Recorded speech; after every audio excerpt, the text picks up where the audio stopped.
We are ready to go. I hope y'all can hear us okay. How's it sound in the headphones? Good. Oh, we just got our air conditionings moved. Yay. Yay. Oh, that's so exciting. Okay, our AC units.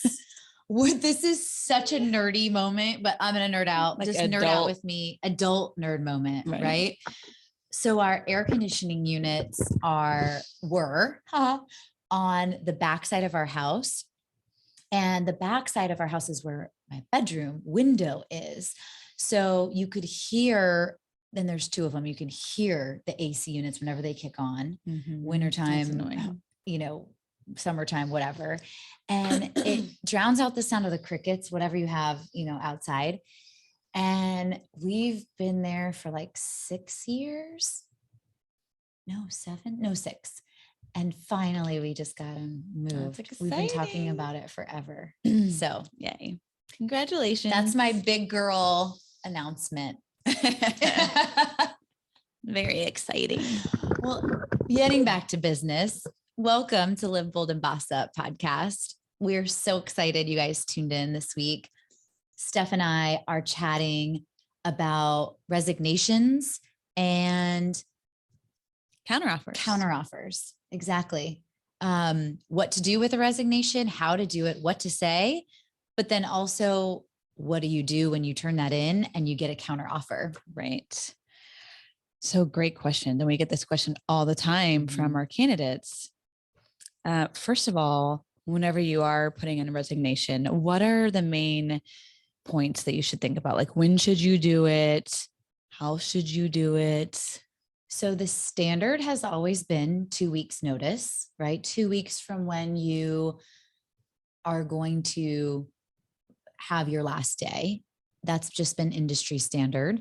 If you're higher up in the organization, you might want to think about 3 weeks, right? You don't want to, the goal is to not leave that company in a hole, right? Whatever project you're working on, you want to finish it. You want to make sure that you can train someone on whatever it is that you were working on. Right. So yeah, give them at least 2 weeks notice. Right. And you want to leave on good terms. Exactly. Like, not burn any bridges, because you never know when you might need that reference, or when they might be working at another company that you go to.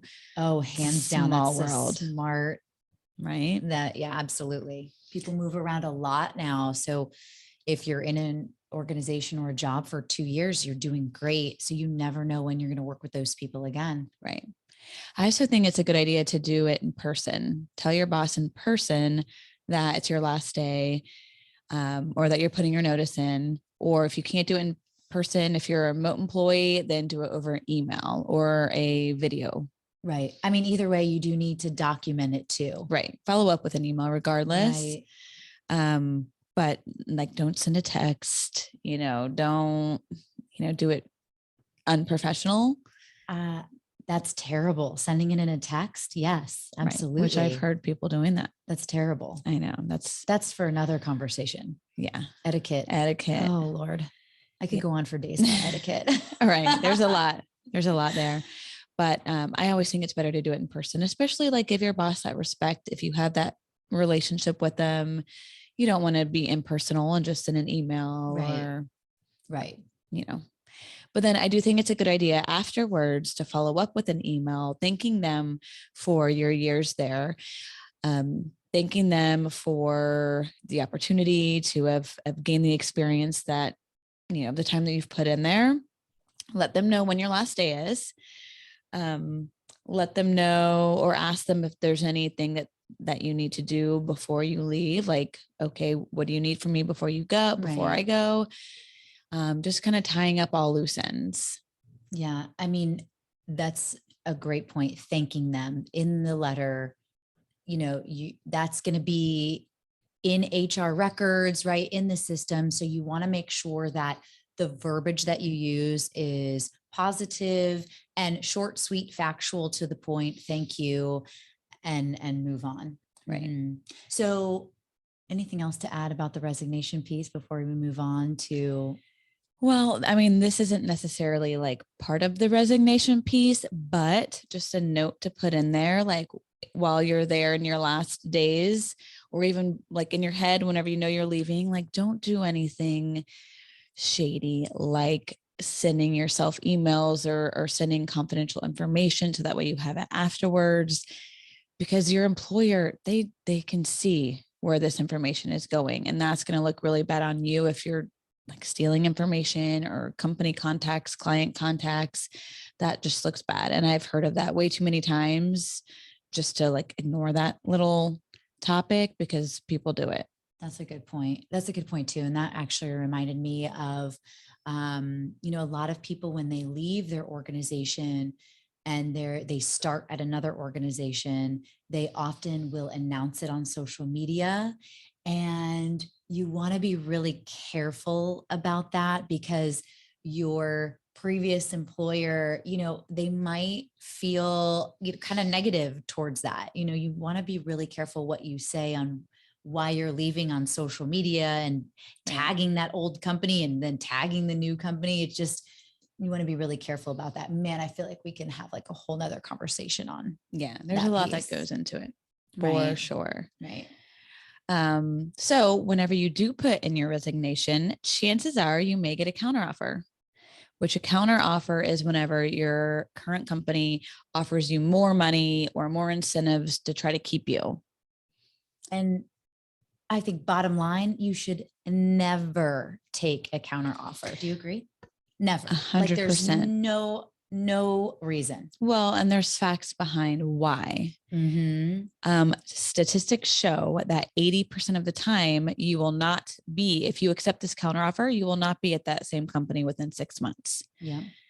First of all, your boss already knows that you're looking or that you were looking, you're not happy, and they may start looking for your backup and kind of just throw money at you to begin with just to keep you until they find someone else. Right. The money that they throw at you is just a short-term kind of band-aid for them as the company. So they're looking at it at a selfish reason. Right. And if you do accept the counteroffer, your loyalty is then questioned, right? When it's just only a matter of time at that point. Right. Before you are leaving and they're in the same situation. Right. And then you have to also question, like, why is it that you're really looking? Is it only money? Right. Well, if it is only money, then have that conversation with your boss about a raise. Right. You need to have that conversation with them first before you come with them with a resignation and an offer. Right. Or is it work-life balance? Is it like, what is the real reason that you're looking? If it is work-life balance and then they throw money at you, then that's not you're still going to be unhappy. Right. Exactly. Yeah. So what is the real reason and how is your employer coming back to, keep you? Like, is it solving the problem? Right. Probably not. Probably not. So also one of the things, if you are, kind of dealing with this, right, and thinking about accepting a counter offer because maybe it is the money for some reason. If that company ends up having a layoff or needs to let someone go, you're the first on the chopping block. You better believe that. Right. Again, where's the loyalty? They're not going to trust you. Exactly. Anything else that we missed? I feel like those are like the main points there. Right. Well, how about how to decline a counteroffer? I mean, say you get this counteroffer and you hear this amazing podcast episode and you're like, okay, I know I can't accept that. How do you decline it? I would do it respectfully. Like, thank you so much. I really do appreciate the counteroffer, the additional money, but unfortunately, like I've already made mine up and I already accepted this other opportunity, and, just politely, is that a word? Politely tell them no. Yeah, absolutely. I mean, inside you probably want to be like, where was this money to begin with? Why wasn't I paid equally or at this level to begin with? Right. There's a lot of frustrations, and that's not the time to air them. That's not the time to share them. Just like Steph said, be gracious, thank them, but thank you, but no, thank you. Right. Yeah. Also, if you take another offer and then accept a counteroffer. Now, what are you doing to that relationship with the company that you accepted the offer at? Mm-hmm. Now you have to go back and tell them, sorry, I took a counteroffer. Well, guess what? If a great opportunity comes up ever again at that company and you come back to them, they're going to look on that negatively and say, thanks, but we're no longer interested in you. You just essentially burn two bridges, right? Right. The one at the possibly new company and the one at the old company, because they know you're looking. Right. So don't do it. Yeah. Well, awesome. This is like, I think this was all really good information. Yes, we get these questions all the time. And it's never a good idea to accept a counteroffer, and, you know, how to respectfully and properly resign. Those are all things that we're all going to face at some point in our, you know, professional career. Mm-hmm. So keep that in mind. And if you have any other ideas or recommendations or things that you've seen as a hiring manager, I'd love to hear it. We always love a good story. Absolutely. And I think we should have a resignation sample in our show notes for everyone. I will include that for sure. So, yeah. If you guys are going through it and need an example, we'll have it for you. Yes. So until next time, live bold and boss up.